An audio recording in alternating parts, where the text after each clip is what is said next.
what happens when a therapist and his long-term client bring their private conversations into the public. You get a powerful podcast about addiction, mental health, and the battles we face. One host is 34 years sober. The other guides people through healing every day. And joining me now are the hosts of Facing the Mirror. We have my friend Wesley Walker and Gordon Harriman, my new friend. Thank you both for being here today. Glad you're with us.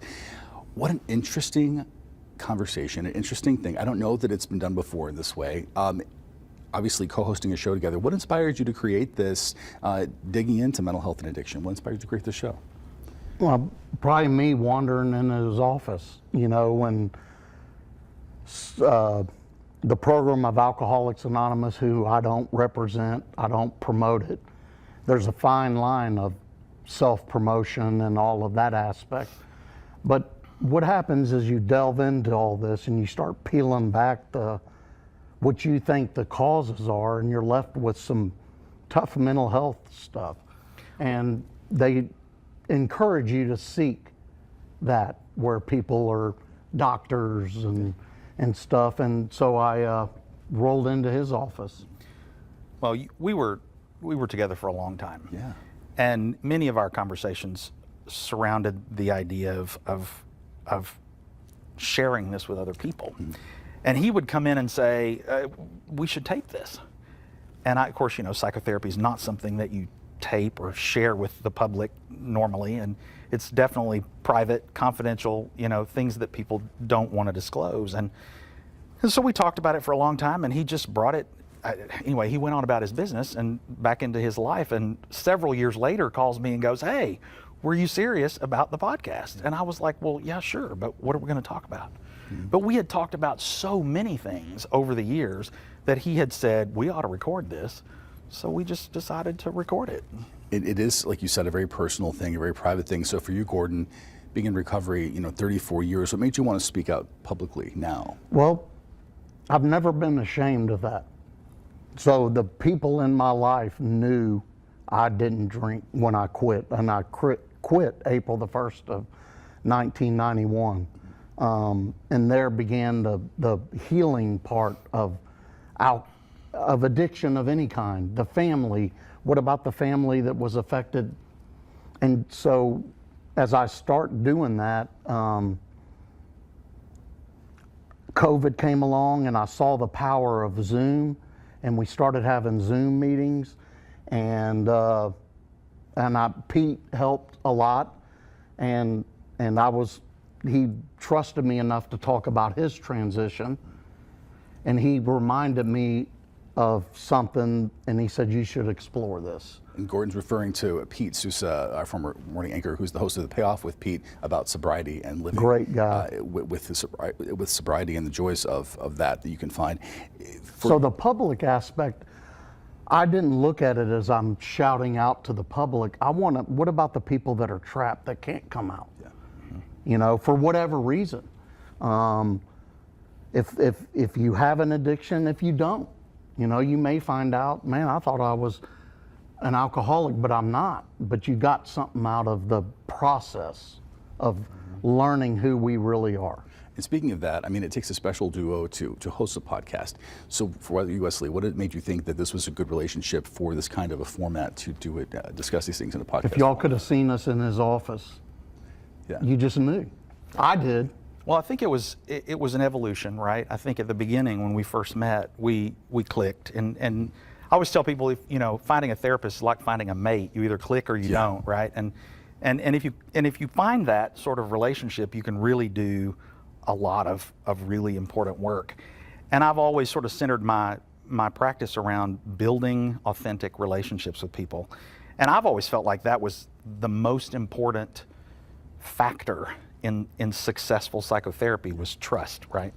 And so over the course of time, we just developed this trusting relationship, and the longer it went, the more and more we realized how similar we were, and that we'd had very similar backgrounds, very similar experiences with alcohol and with trauma. Family dynamics were very similar. And so as it evolved and we began to sort of build this trusting relationship, it just kind of evolved from there. And then COVID happened, and we went from a situation where there were too many clients and, well, too many therapists, not enough clients, to peeling back the fact that we were in the midst of this global mental health crisis. And then we didn't have enough therapists to see all the people that were there. And I began to think, how can we share the perspective of psychotherapy and demystify it for people? Obviously, you deal with really heavy issues, trauma, addiction, shame in some cases, but you want to balance that with humor and heart. How do you achieve that balance? Carrying a message of suffering in a form that's safe, like a therapist's office or in a meeting, in a 12-step meeting, you can use those hard things with a little bit of humor to hopefully peel something back on you that you're apprehensive, like, why are they laughing? Yeah. This is so, but that's healing. That means I'm letting go of that stuff and I'm using it not to make you feel sorry for me. I want someone to go, damn, man, I think like that. Maybe, and he's laughing. I wonder what that's about. And then just come on in. And we have a sign in our front office that says, let's put the fun back in dysfunctional. That's fantastic. Great. That's in our waiting room. And one of the things I tell people all the time is most of the time when people approach psychotherapy, they're fearful. They're nervous. They think there's something wrong with them. They think they have a scarlet letter, something that is going to reveal to the public that they're doing this. Well, I often tell people that, I want to know everything about you, not just the bad stuff. We're here to come up with the good stuff, and we're here to explore the good stuff as much as the bad. And I think with exploring good stuff along with bad stuff, there's going to be some humor. There's going to be some fun stuff involved in that. And it's my job to help people find the positive things in their experiences, and that's kind of the way that evolves. The meaning of the podcast name? Remind us the name. Facing the Mirror. Facing the Mirror. And what's the meaning behind that? So, this is a fun part. So, during our time together, you will hear us talk about our boots or what we're wearing on the podcast a lot of times. And over the course of time, we discovered that we both had some pretty significant issues with vanity. Oh, and so right. I didn't know he was going to drop the truth, V. Right? Some guys, I get it. He's going to drop the V and word. So, so we got to laughing about that over the course of time, and about how our insecurities were acted out through that kind of thing. And so iron sharpens iron. Iron sharpens iron. Okay, I can't talk now. Anyway, so what we did was we laughed about those things and brought it to the surface that the person in the mirror, you've got to get right with, right? And a lot of times when you look in the mirror, you see what you want to see. Yeah. But I think psychotherapy is about seeing what you need to see.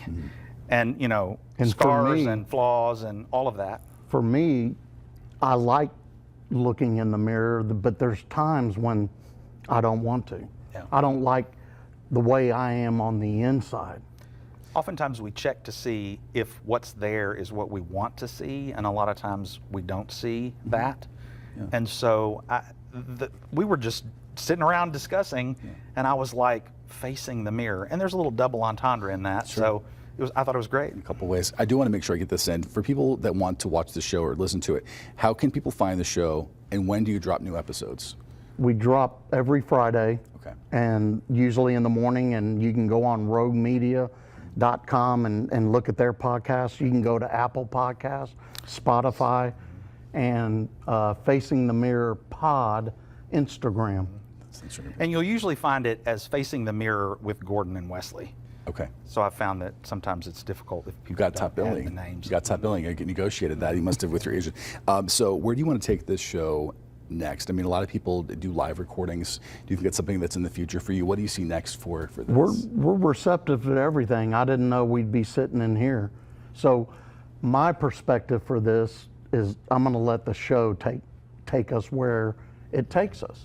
And if that's a public forum, I've been approached by a couple of people that, hey, could we do a panel type thing? I'm open to anything. Well, and I have a whole lot of mental health professional friends that I'd love to involve in this.